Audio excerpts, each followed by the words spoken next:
And now from McAllen City Hall, a meeting of the McAllen City Commission.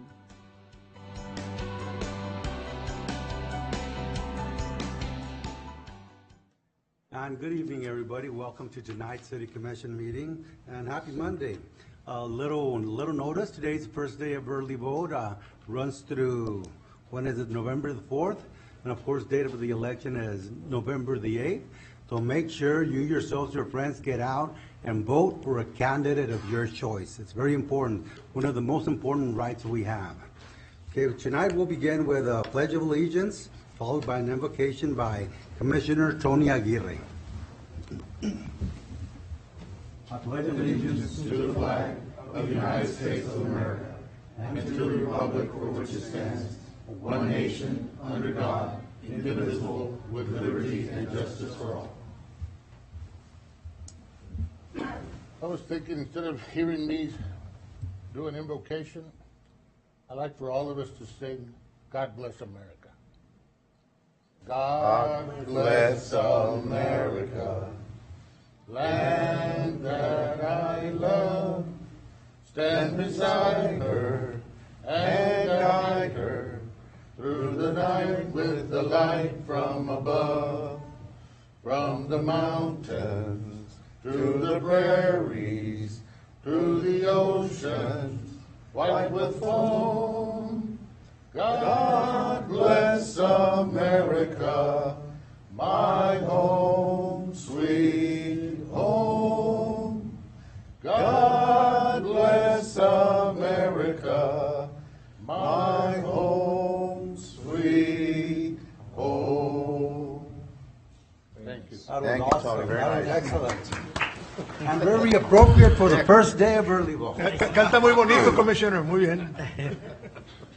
Go Astros, go Astros. And we have two proclamations. First, we have National Community Planning Month with Commissioner Aguirre.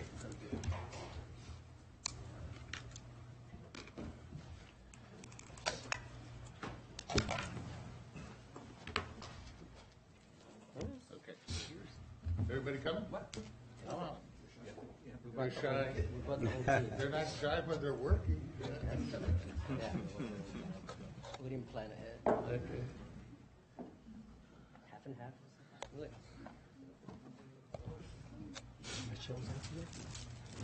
I see these guys regularly. They do well. It's a proclamation. The state of Texas, the county of Hidalgo, and the city of McAllen.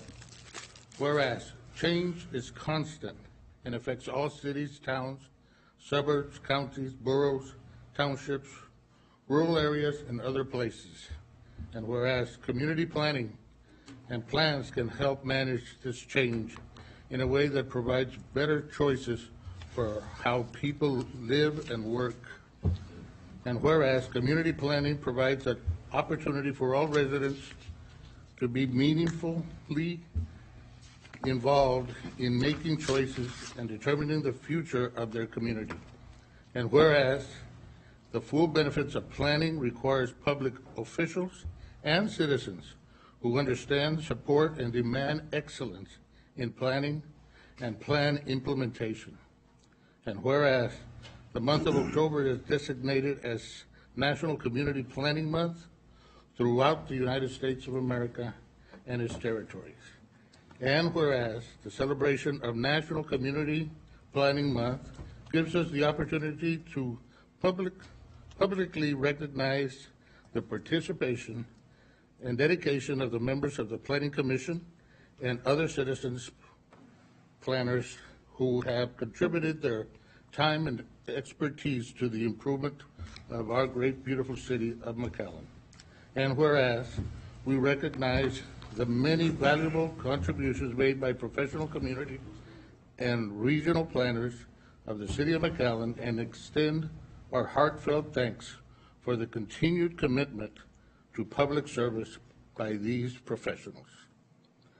And now, therefore, I, Antonio Tony Aguirre Jr., City Commissioner for the City of McAllen, by virtue of the authority vested in me and on behalf of the Mayor and the City Commission, do hereby proclaim the month of October as Community Planning Month. Congratulations.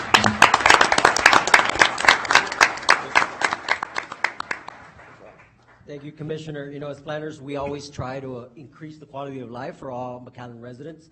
So we're a very customer-facing department, and we interact with customers every single day. But still, we have people who don't know really what we do. So we invite everybody who doesn't know what playing is. If you have questions about a property, you want to know what you're able to do, come on down to the Development Center, visit us. I have a good staff that is always willing to meet with the public. And lastly, I've said it before, but I'm going to say it again. I wouldn't be able to do what I do without every single one of these people behind me and their efforts. So let's give them a round of applause.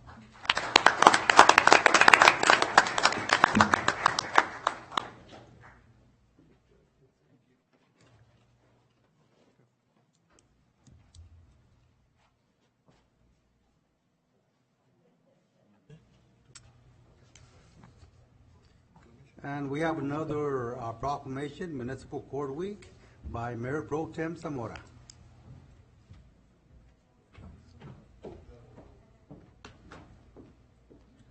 Good afternoon, everyone. I don't know about you, it's been a number of years that I actually got to see God Bless America, but it gave me a chill up my spine. I hope it did for you too. And so it's only appropriate that we segue into another very important institution of our government, and that's the court system. State of Texas, County of Hidalgo, City of McAllen, whereas the City of McAllen Municipal Court, a time-honored and vital part of local government, has existed since the City of McAllen's incorporation in 1911, and whereas the City of McAllen recognizes the accomplishments of all Texas municipal courts and salute their critical role in preserving public safety, protecting the quality of life in Texas communities, and deterring future criminal behavior, and whereas state law authorizes a municipality to appoint municipal judges for a term of office, the City of McAllen Municipal Court is a state court, and its judges are members of the state judiciary. And whereas City of McAllen Municipal Court judges are not policymakers for the City of McAllen, but are bound by the law and the canons of judicial conduct and are required to make decisions independent of the governing body of the City Commission, city officials, and employees. And whereas City of McAllen Municipal Court judges and clerks continually strive to improve the administration of justice through participation in judicial education programs, seminars, workshops, and the annual meetings of their state and local professional organizations. And whereas City of McAllen Municipal Court became a court of record by ordinance on August 23rd, 2022 to increase transparency and accountability within the court. And whereas the City Council recognizes that the Constitution and laws of the state of Texas contain procedural safeguards in criminal cases for all defendants, including indigent defendants, and supports the City of McAllen Municipal Court in complying with such legal requirements.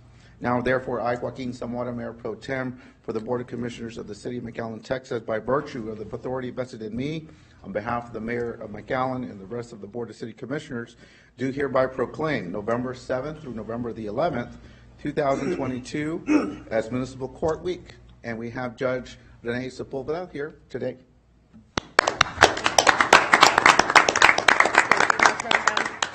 Thank you, everyone. It's been a big year for McAllen Municipal Court. For those of you who have not been following, we did have some pretty big changes in becoming a court of record of this year.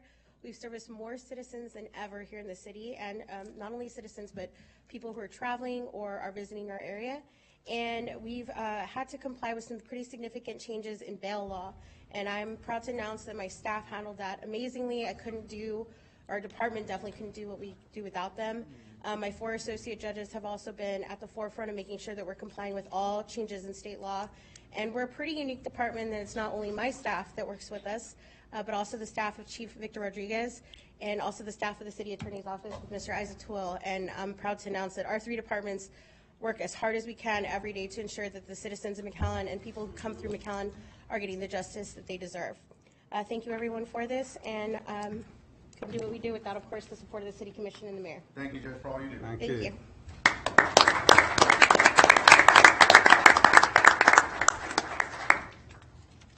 And now we get to the boring stuff. Okay, item number A. Let's see where we at. Yeah, number 1.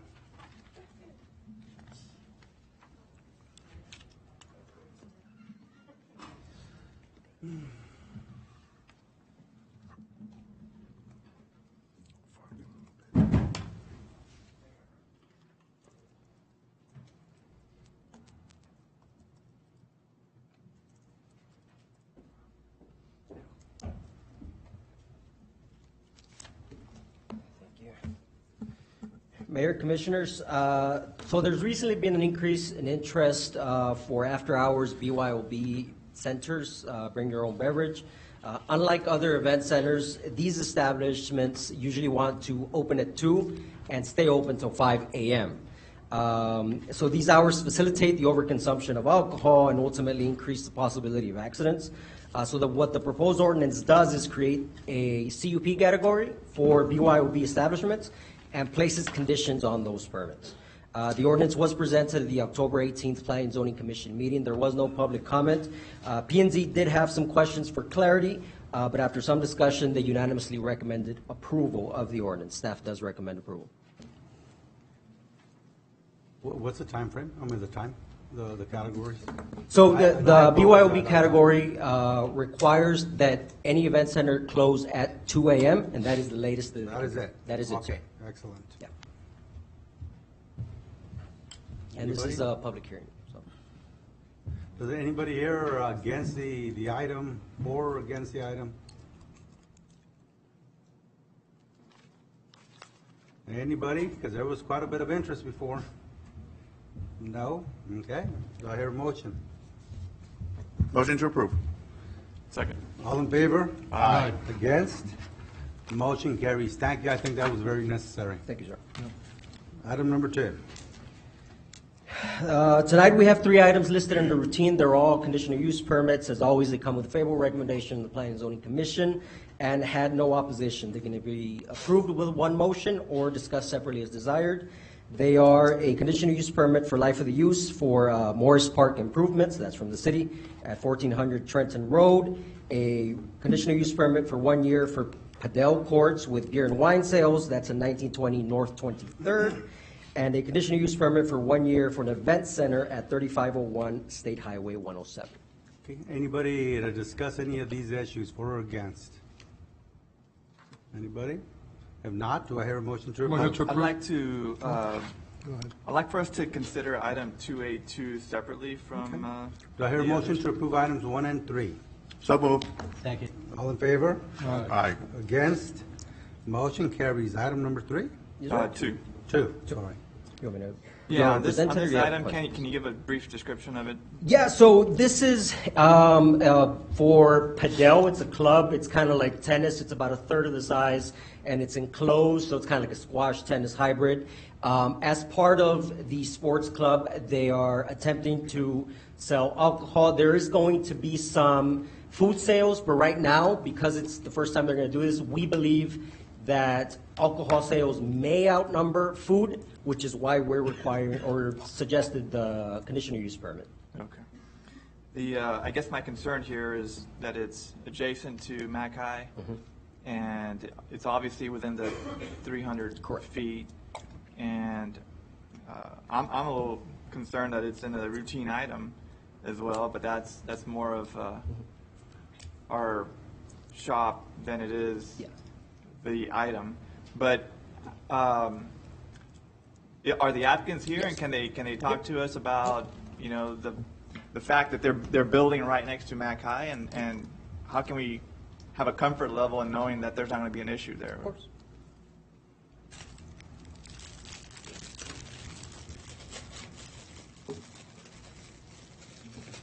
Good afternoon. My name is Victor Parra, business partner, Hector Ronquillo. Thank you for letting us talk. We actually did want to discuss the concept of these courts with y'all, and so we appreciate it. Now, it's basically a combination between racquetball and tennis, just at a smaller court surrounded with glass. Really popular in Latin America, Mexico, and Europe. We're trying to be the first ones here in the Valley, plus the biggest one in Texas as of now. And during the discussions that we had on the past meeting and this one, that concern about the alcohol sales has really raised a concern, let's say. But I wanted to specify why do we want it. It's not because of we plan to make a revenue out of it. The revenue comes from the rents of the courts itself. We just don't have that as a service, because there's going to be competition popping out in a few months, I guess, once they see this one open. And I don't want the members not wanting to sign up just because they cannot have, let's say, a beer or two after the match. It's not a bar. It's not something like that. It's just Not a bar facility, let's kind of Yeah, keep on drinking more like there. a or any of that kind of stuff. like Topgolf, but Sport more thing. wellness I like it. than the food and the drinks itself. The location being near to McAllen was decided because it's a sport complex and it's a beautiful sport complex what we're building there. So we just wanted to like combine ourselves with the most sport-like part of all McAllen, which is right in the heart. And it's basically just a vertical fridge with around a 24 pack, nothing more than that. Like I said, revenues and sales come from the rent, not even from the food. We just don't want it to be an issue for someone not to want to have the membership over the other club. So in order to access, obviously you have to be a member. Yes. Right? So you're signing up for a certain period of time, and Yes, sir. it's somebody who's not a casual, I'm not going to go just there for a day. It's somebody who's signing up for a period, right? Who's involved in that type of sport and who's might grab a drink or two, but It's not the main thing to do there, but if Sure. if you want to, you can have both. If you allows you, can. It's just wellness and sport mostly. It's very sporty. It's just like having a beer or wine after a round of golf or something like that. But more Yeah, I into- guess into, my- into the paddle kind of thing. I mean, my concern with it is- was right across, I mean, it's not even Right. across the street, it's But- adjacent to, it's in the same property. And I understand, you know what? It's beer and wine. It's not exactly like hard liquor or Yeah, I anything mean, like that. it's- So They're subject to the same TABC laws Mm-hmm. as any other establishment near or around any of the schools throughout Yeah. McAllen, right? They're the enforcement agency. Well, we have that item too, a little further down on the agenda as well, and so, yeah, we'll tackle it back then. that's what I want to ask about. Anybody else on the issue? Motion to approve. Second. All in favor? Aye. Against? One. Motion carries. Okay, rezonings, item B. Thank you very much. Thank Good you. luck. Thank you for investing.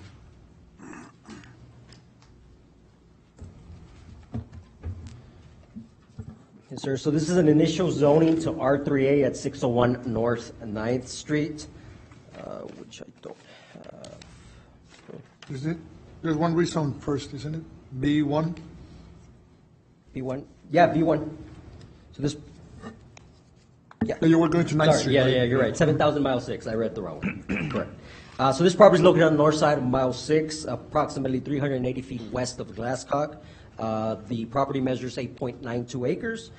Tract is currently in the ETJ and has requested voluntary annexation for a 21-lot detached duplex development. Adjacent zoning is R1 to the west and then ETJ everywhere else. Surrounding uses include vacant land, agriculture land, and single-family homes. The item was presented at the October 4th Planning and Zoning Commission meeting. There was no opposition, and it was unanimously recommended for approval. Anybody for or against the item? Move to approve. Second. All in favor? Aye. Against? Motion carries. Item 2. Item B2 will remain on the table. Okay, item C. Item C1, which is the request of Janet Gutierrez at 329 South McCall. We received a withdrawal notice this morning from the applicant. From the applicant? Yes, sir. Point of order. Can you receive public comment on the item either way? Or will there be an opportunity for public comment? Counselor, I mean, it's withdrawn? The item is withdrawn there. There's nothing on the agenda. But there's still continuing action at the job site, that they're in complete defiance of all regulations of the city. Because I do believe that'll be another issue to be taken up on either 311 or call the city manager's office. Okay, is there no longer an opportunity for public comments before the meeting? I know y'all kind of jumped right into it. I was trying to be respectful. It's been withdrawn. That's the issue. Okay, That's but why. there was no opportunity for public comments prior to the city commission meeting, which was. Yes, there was. Yes, there was. There's always opportunities for public comments. As a matter of fact, some other individuals did it. Yep. But if there's any issues, please call the city manager's office or code enforcement, and they can take a look at it. I'll continue the dialogue simply, and I'm not meaning to be disrespectful, but they are continuing construction today Certainly. in absolute defiance of the rulings that y'all have issued. Thank you, sir. Okay, item 2, C2. Item C2 has also been withdrawn by the applicant. That was last Friday. Item 3. This item needs to be taken off the table, please. Motion to remove from the table. Second. All in favor? Aye. Against? Item carries off the table. Yes, sir. So this is a request for life of the use for a planned unit development at 8200 North Ware. This property is located between Ware and 33rd Street, approximately 750 feet north of Trenton. It is zoned AO. Adjacent zoning is R1 to the north and south, AO to the west and east. Surrounding uses include single-family homes, the McAllen baseball complex, agricultural land, as well as vacant land. The applicant is proposing a planned unit development consisting of a 30-lot detached duplex development with 114 units. Within the PUD proposal, there are also some variances, mainly for a 10-foot setback for unenclosed carports, interior side yards of 5 feet, 10-foot building separation, and then a request for 50 feet of right-of-way with 10 feet of utility and sidewalk easements as opposed to the 60 foot of right-of-way that's normal. The requests have been reviewed by the development team. There are no outstanding concerns. This item was presented at the October 4th Planning and Zoning Commission meeting. There was no opposition, and it was unanimously recommended for approval. Anybody here for or against the item? Do I hear a motion? Motion to approve. Second. All in favor? Discussion real quick. Yes. Are we at the appropriate stage in the Subdivision process? the process with regards to getting it approved by fire department because of the? Yeah, Fire has looked at those variances, and they're content with them, yes. Very good. All in favor? Aye. Against?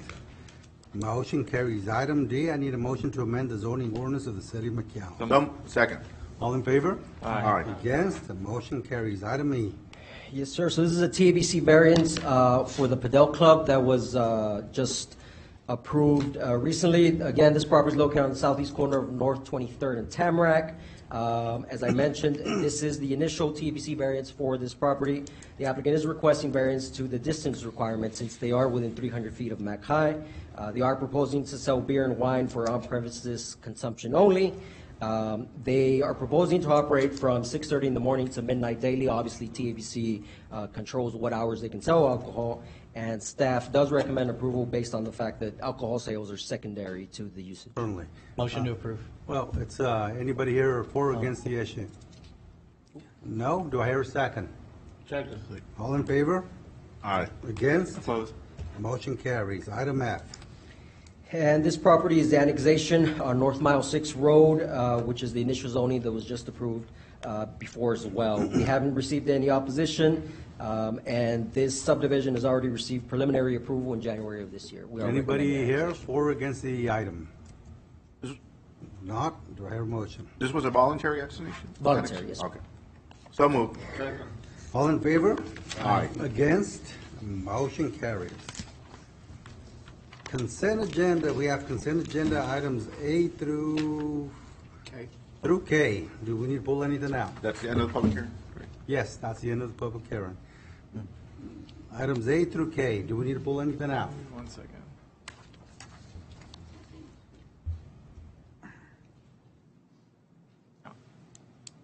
If not, do I hear a motion to approve items A through K? Motion to approve items A through K. Second. All in favor? Aye. Against? Motion carries. Item number 4. 4A is consideration and authorization to enter into interlocal agreement with the city of Brownsville to participate in the South Texas Auto Theft Task Force.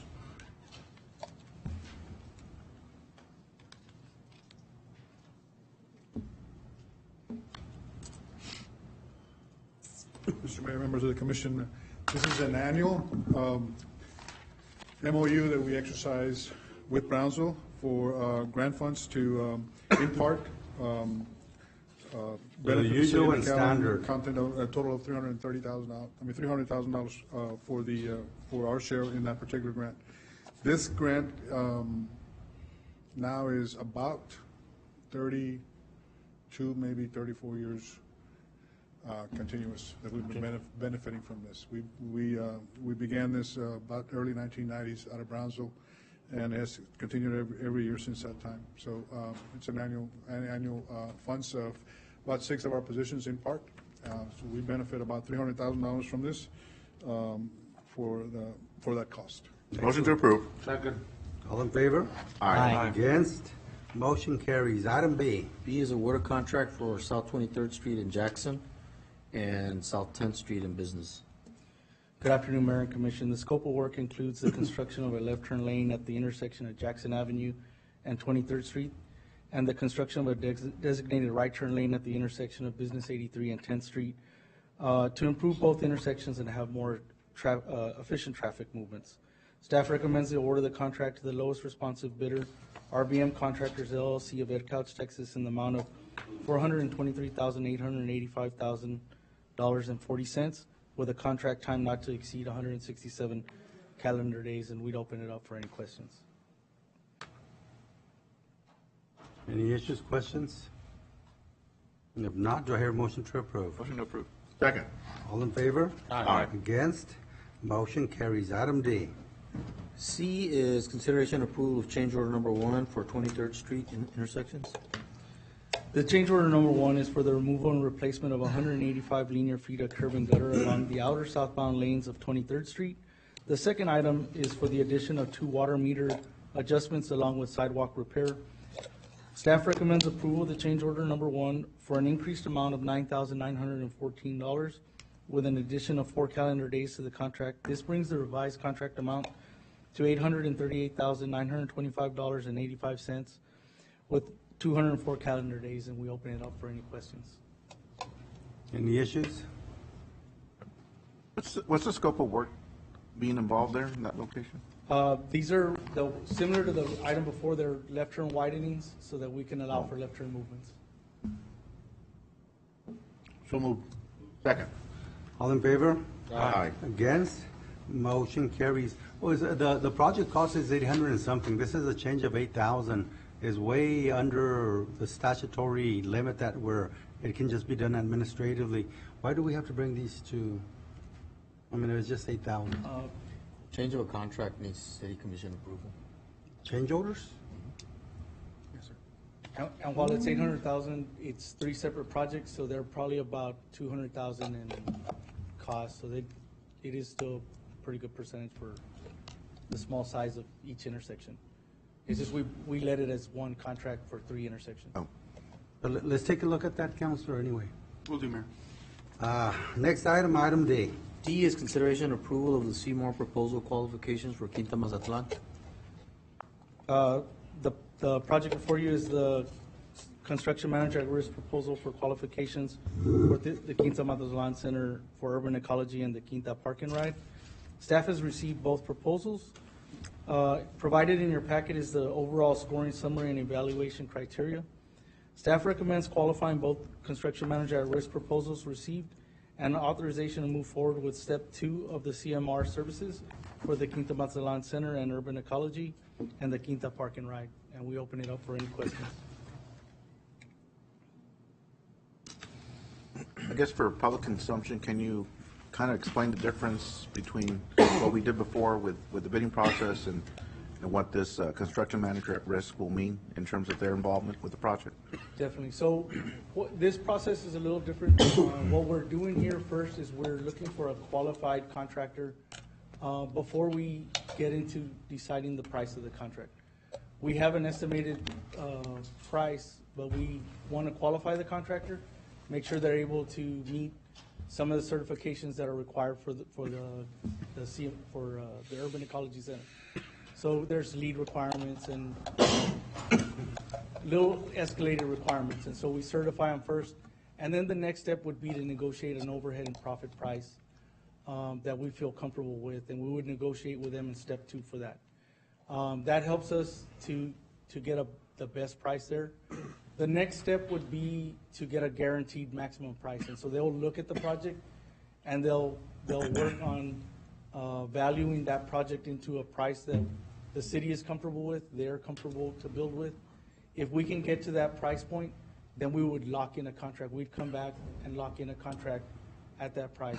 If we're unable to do that, there's a possibility to come back and the engineering staff would come back and say, we're unable to get to that price and we would like to cease negotiations and move to the second one, or we could cease negotiations and stop at that point and not move forward with the construction project. And we think this gives us the best chance to design something as complex as this or build something as complex as this, and come in at a price point that is acceptable to the city.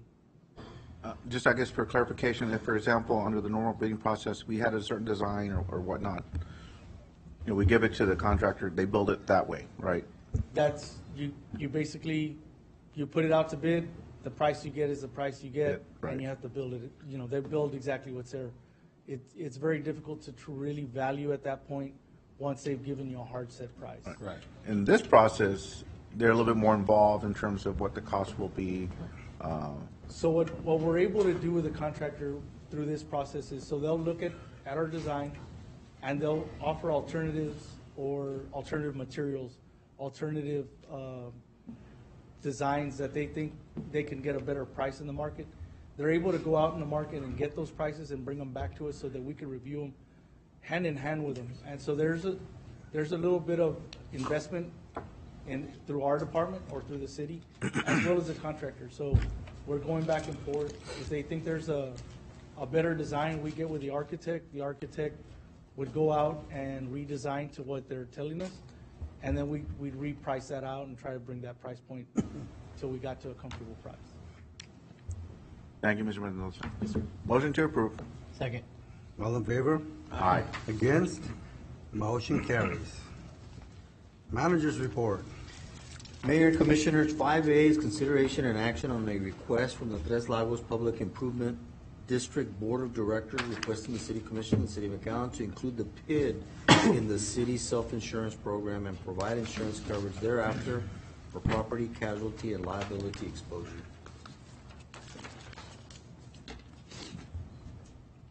You gonna handle that, Isaac? Yeah, I'm trying to switch screens here.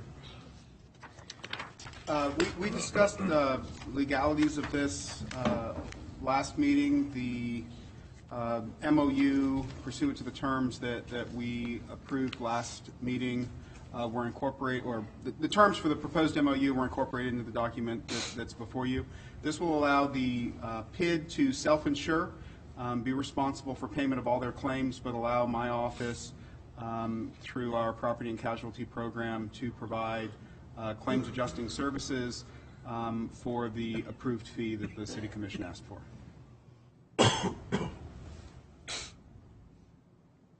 And we've looked at numbers and everything, and it's doable.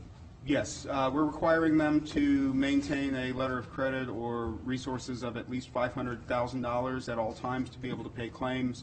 Historically, they have not had a claim out there yet. They're paying my office or the city $12,500 a year to assist with claims administration and adjustment. In the event a claim is filed, it would be processed as with any other claim presented to the city. Any settlement would be funded by the PID. This was because of that Texas Municipal League changed their That's right. mode. That's right. The PID's ability to participate I was remember it now. Okay. right was tied to the city's ability to secure insurance when the city when TML opted not to allow the city to participate in property coverage this year. That ended the ability for the PID to participate. Yeah, we had a workshop on it. Okay. That's correct, Commissioner. Okay. Yeah, okay. Any questions, issues? If not, do I hear a motion to approve? So move. Second. All in favor? Aye. Against? Motion carries. Immigration. Honorable Mayor, Commissioners, our immigrant drop-off numbers from CBP and ICE are not changed too much. Our last report was 237 per day. The next week was 232, and then this last week it was down to about 203 per day. Our COVID-19 positivity rate out at Anzal Duas is 1.8% 2 weeks ago, and this last week was down to 1.5%. Our occupancy at Anzal Duas Park remains below 100, under 200 total individuals in quarantine throughout the area, and then our capacity at Anzal Duas remains at 1,700 with the ability to increase quickly should we need to. The only other thing I'll mention tonight is the statistics that have been released from Department of Homeland Security show that here this last month, the numbers increased very significantly in the El Paso area. Here in the RGV, the numbers have been staying steady around 27,000 per month for both months. That number In the El Paso area, in August was 29,000, but this last month in September, the number went to 49,000, so almost doubled. And then in Del Rio area, the number has remained in the 52,000 per month range. So our numbers are staying fairly steady. Obviously, there were also some changes here a couple of weeks ago with Title 42. Those numbers have impacted who's coming across in the El Paso area, but those numbers won't be reflected until the stats come out for October. So that's the reason that you see those numbers staying the same. And what nationality are we seeing the most now? Most in the El Paso area, mostly from Venezuela. The ones that are coming here in the area, because we have family units, it's pretty much a spread across the different countries that are coming up here. Questions? Thank you so much. Thank you. Future agenda items. Anybody? Chart looks pretty blank. Yeah. Okay, if not, we'll recess into executive session.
Somebody opened the macaroni and grill earlier.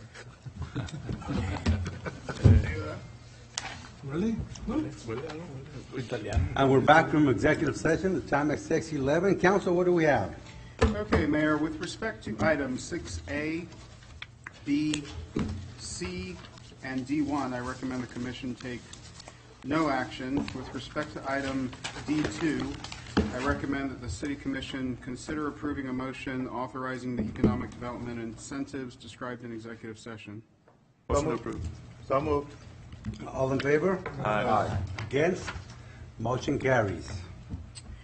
With respect to item 6E, I recommend the City Commission authorizing a motion instructing the city manager and city attorney to enforce city policies as adopted. So moved. Second. All in favor? Aye. Against? Motion carries. And I recommend no action at this time on item 6F, Mayor, that being the last item on the agenda. There being no further business, this meeting is adjourned. Thank you all very much. Thank you. Regular City Commission meetings are held on the second and fourth Monday of each month. Meetings are rebroadcast on Tuesdays, Thursdays, and Saturdays on the McAllen Cable Network.